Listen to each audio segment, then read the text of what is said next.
Welcome back, friends, to another video. The biggest news story of the last 2 weeks involves a Chinese company called Evergrande. Evergrande has missed 2 debt payments to international investors in the last 2 weeks and 1 debt payment to local Chinese investors. We're going to talk about what that means in this video.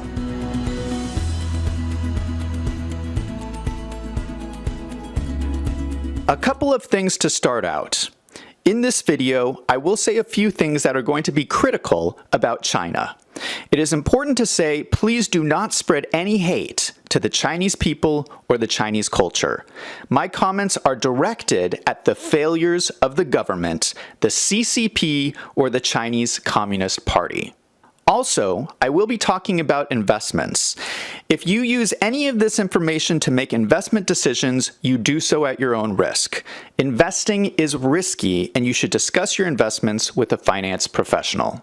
Let's get started with what you are here for, to find out what is happening with Evergrande. Let's do a quick recap. 2 weeks ago, on Thursday, September 23rd, 2021, Evergrande missed a debt payment of $83 million.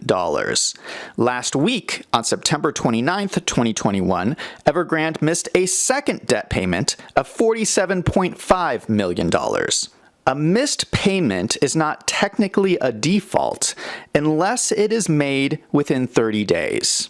But 2 missed payments in a row is not a good sign. What a lot of people are not talking about is that Evergrande missed a third payment 3 days ago on September 30th to local Chinese investors. For this payment, Evergrande only made a 10% repayment of what they owed. The reason this is so shocking is that Evergrande is such a large and successful company. Here are some facts about Evergrande. They are the second largest property developer in China by sales. They own 1,300 real estate projects in China.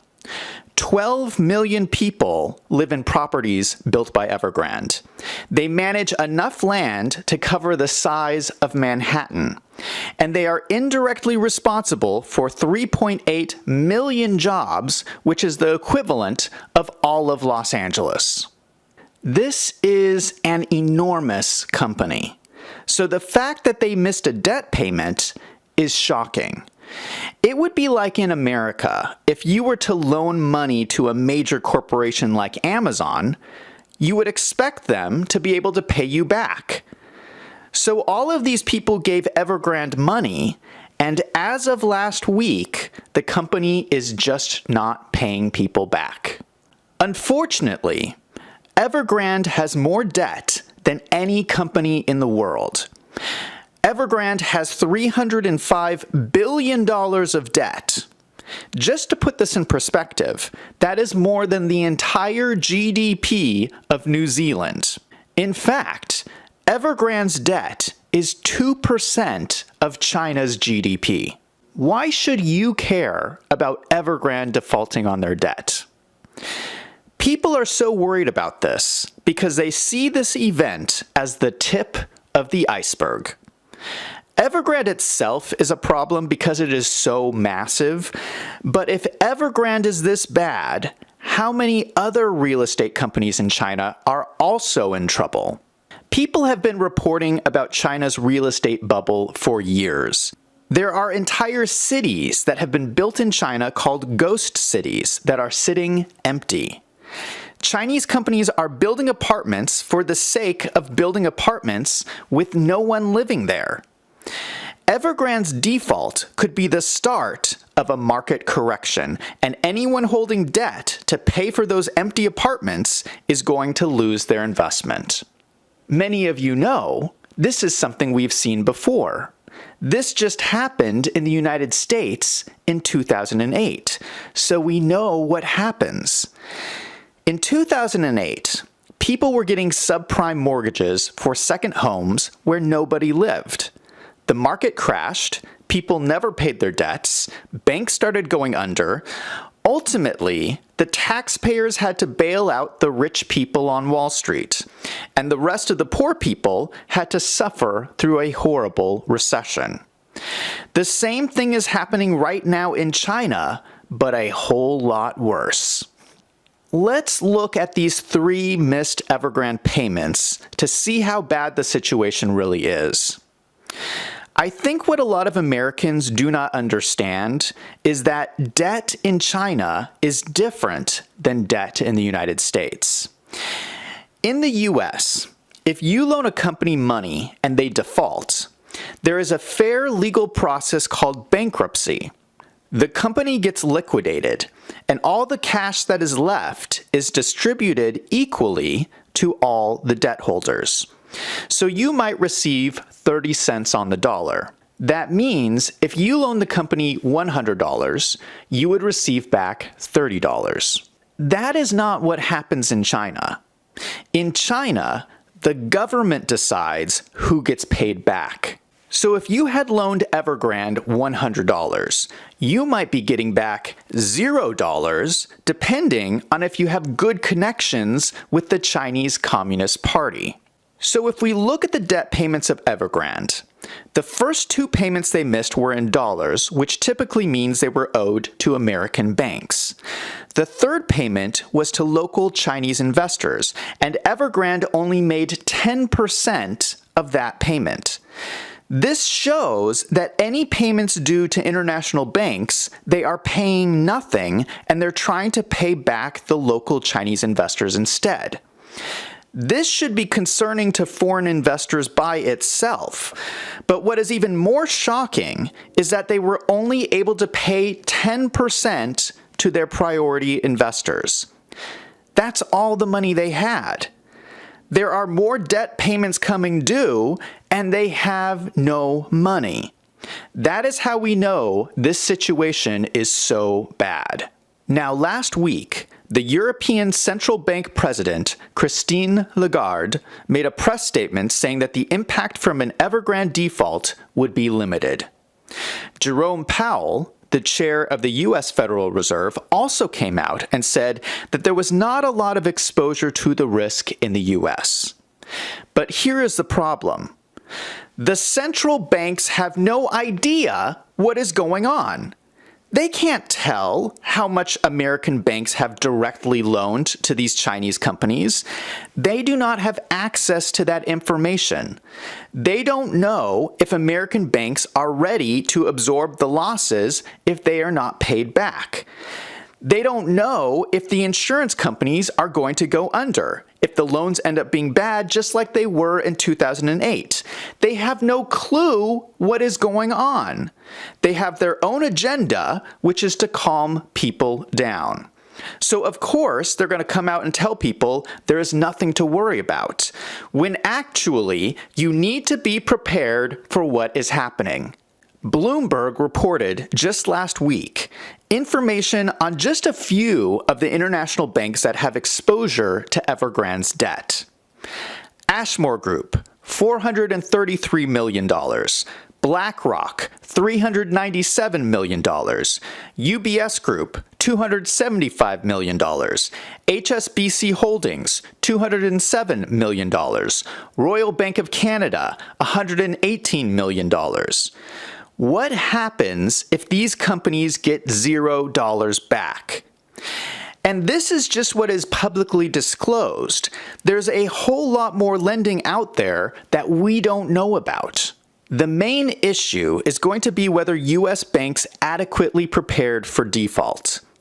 Now, Evergrande bonds were always junk bonds.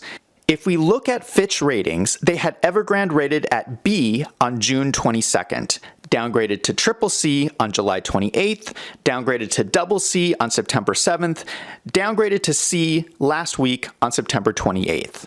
So even back in June, a B rating is a junk bond. And whenever a bank invests in junk bonds, they should be prepared for some of them to go bad. But the question is, how prepared are they? This is a big change in just a couple of months, and we don't know how many other bad Chinese companies are out there. how many of these Chinese bonds can the banks afford to not get anything back on their investment before the banks themselves go bankrupt? One thing that US banks have always counted on is that the Chinese government is going to bail these companies out. That is a huge mistake. The Chinese government does not care if US banks get paid back. In fact, they would probably be happy to see US banks fail. We have already seen that Evergrande is paying back its Chinese investors and paying the foreign investors nothing. It would not even be politically possible for the Chinese government to bail out US banks. The Chinese people wouldn't stand for that. Here in the US, we wouldn't stand for that either. When we had our housing crisis, Americans hated bailing out the banks, but at least they were US banks. Can you imagine if the US bailout was for foreign companies? We would not have stood for that, and China is not going to do that either. I'm hoping that US banks are preparing for the worst. What actually needs to happen here is we need to get real about why we are in this situation in the first place. Evergrande lied on their financial statements. When any company issues a bond, they have a financial plan on how they're going to pay back that bond. For Evergrande to miss their last 3 debt payments this badly means they lied about something in those financial statements. Where is the money? There was supposed to be money to make those payments. Where is it?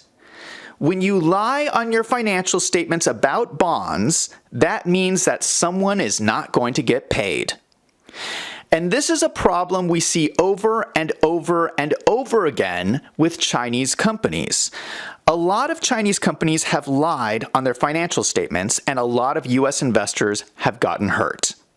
Recently, the SEC has been cracking down with additional regulations against Chinese companies, with the main complaint being that accounting for Chinese companies is not accurate. The real story here is not that these are bad companies. These companies lie because the Chinese Communist Party pressures them to lie. Specifically, with real estate companies like Evergrande, it is more important to hit the government's growth numbers than to have accurate accounting numbers. And the result of this is that people are not getting paid. If you can tell, I'm starting to get frustrated. Why is nobody holding China accountable? Why aren't our leaders calling China out on their actions? It's not just the companies that lie. The Chinese Communist Party is lying about what is going on. You cannot trust the statistics out of China. They manipulate their currency. They lie about their horrible record on human rights. They cover up their lies with propaganda they put on TikTok, which is also a Chinese company. And all of these lies are hurting the rest of the world, and no one is holding them accountable.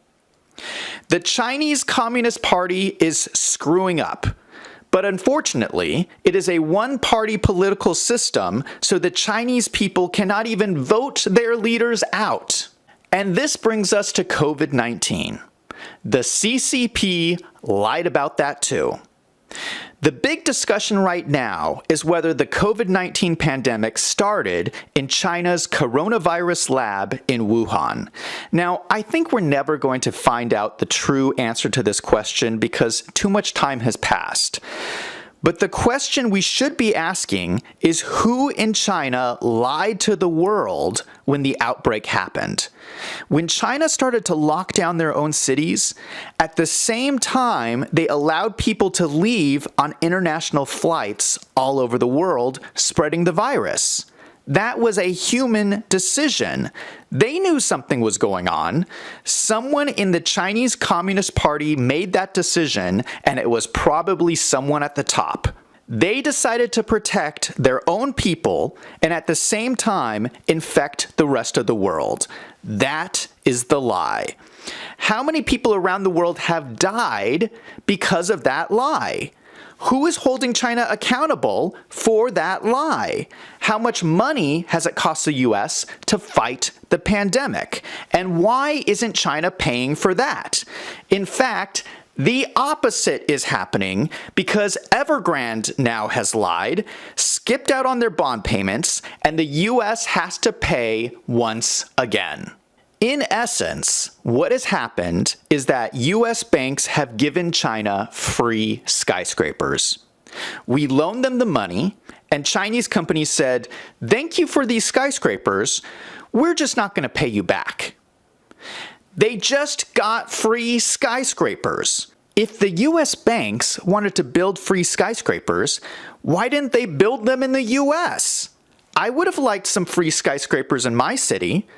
Or if the banks wanted to invest in emerging markets, why didn't they invest in Brazil or in India or any of these places with a democracy where you could have at least gotten some chance of getting your money back? I want to end with the main point here.